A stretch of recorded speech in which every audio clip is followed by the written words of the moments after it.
বাবার বাড়িতে যেহেতু অনেক পেঁয়াজ লাগিয়েছে, আমার আব্বা কিন্তু অনেক পেঁয়াজ লাগিয়েছে। তো পেঁয়াজগুলা এই যে তোলা হয়েছে, জন দিয়ে আর কি তুলেছে।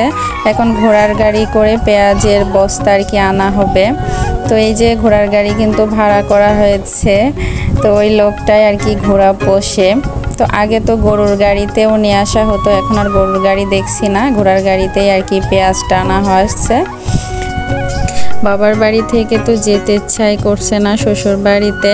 এদিক থেকে সানার বাবা বারবার করে আমাকে বলছে যে যাচ্ছ না কেন, এখনও আছো কেন।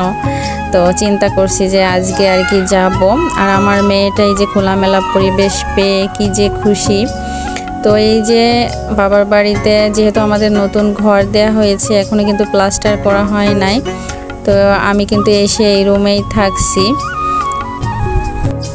আজকের ভিডিওটা আমি একদমই শর্ট করেছি, কারণ তেমন একটা ভিডিও করতে পারি নাই। আসলে ভিডিও করার প্রতি একটু অনীহা চলে এসেছে। খোলামেলা পরিবেশে এসে নিজে যে কি শান্তি খুঁজে নিয়েছি, এখন ভিডিও করা, ভিডিও এডিট করা, আপলোড করা এগুলা তো মানে ভুলেই যাচ্ছি। যাই হোক, তারপরেও চ্যানেল রক্ষার্থে একটা ভিডিও দিতে হয়, তাই দিচ্ছি। তবে যে সকল আপুরা আমাকে প্রতিনিয়ত সাপোর্ট করে যাচ্ছে, আমি মানে খুবই খুশি হচ্ছি। যাই হোক, একটু অনিয়মিতই হয়ে যাচ্ছে আমার। তো চলে এসেছি যে মাঠে। আমার আব্বা কিন্তু অনেক আর কি শসা লাগিয়েছে। তো এই টাটকা টাটকা শসা গাছ থেকে তুলে খাওয়ার যে কি যে আনন্দ পাচ্ছি আমি। আর মাঠ ঘাট চারিদিকে ঘুরে ঘুরে সব কিছু দেখছি, বেড়াচ্ছি, খুব ভালো লাগছে। তো আমাদের কিন্তু এখানে অনেক জমি আছে।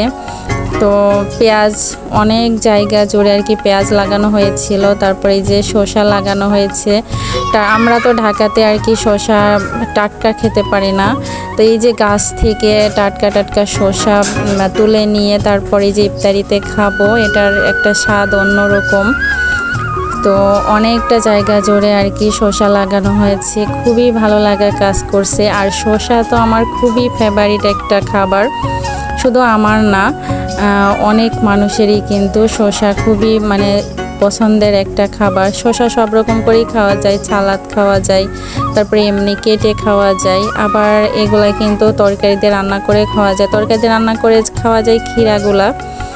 তো ক্ষীরাগুলা কিন্তু ছোটো মাছ দিয়ে চচ্চড়ি করলেও বেশি মজা লাগে।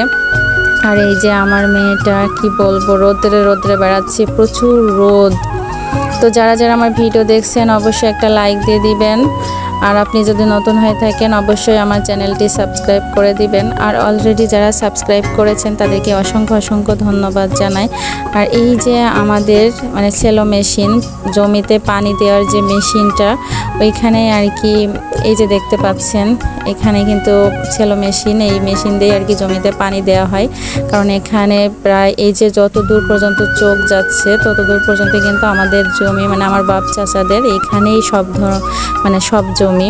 এই জন্যই মাঝখানটাতে সেলো মেশিন করা হয়েছে, যাতে সব জমিতে আর কি পানি দেওয়া হয় ধানের সময়ে, তারপরে আরও অন্য ফসলের সময়ে। তো এই যে আম গাছটা দেখতে পাচ্ছেন, এই আম গাছে কিন্তু প্রচুর আম ধরে, কিন্তু একটা আমও আমরা খেতে পারি না, বাহিরের মানুষই খেয়ে যায়।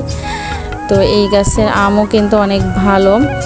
তো ছোটোবেলা থেকে এই সেলো মেশিন দেখে আসছি এই জায়গাটা। তো আমার দাদা যখন বেঁচে ছিল তখন থেকেই এই জায়গাতে এখানেই সেলো মেশিন ছিল। আর এই যে আম গাছ, যাই হোক, এই চারপাশে আর জমি যতগুলো আছে সবই কিন্তু আমার বাপ চাচাদের। তো নিজের জায়গায় এসে কি যে ভালো লাগা কাজ করে। শ্বশুর বাড়িতে গিয়ে তো আর ওইভাবে বেড়াতে পারি না মাঠে ঘাটে। তো বাবার বাড়িতে এসেই আর কি মাঠে ঘাটে বেড়াই, ইচ্ছা মতো বেড়াচ্ছি। আর মন চাচ্ছে না যে যাই, কিন্তু ঈদ তো শ্বশুর বাড়িতেই করতে হবে, এজন্য যাওয়াই লাগবে। কারণ বছরে 2টা ঈদ আসে, 2টা ঈদই শ্বশুর বাড়িতেই করি। আর এটা সবারই নিয়ম, মানে শ্বশুর বাড়িতে ঈদ করা।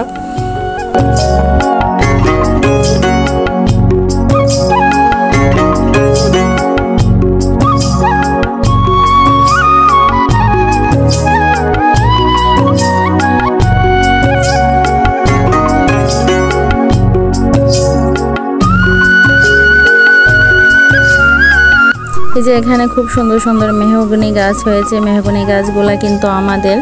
তো আর এই যে পুকুর, আমার চাচাদের আর কি 4টা পুকুর, আমার আব্বার একটা আর বাকি চাচাদের একটা করে করে পুকুর। তো এই পুকুরে কিন্তু মাছ আছে, দেখছি পানি শুকিয়ে গিয়েছে। তো আজকে জাল দিয়ে মাছ ধরা হবে। এখানে সব রকমের মাছই দেওয়া আছে। আর যেহেতু এখন শুকনার সময় পানি একটু শুকিয়েই যায়, বর্ষার সময় কিন্তু পুকুর ঘাট একদম ভরে যায়।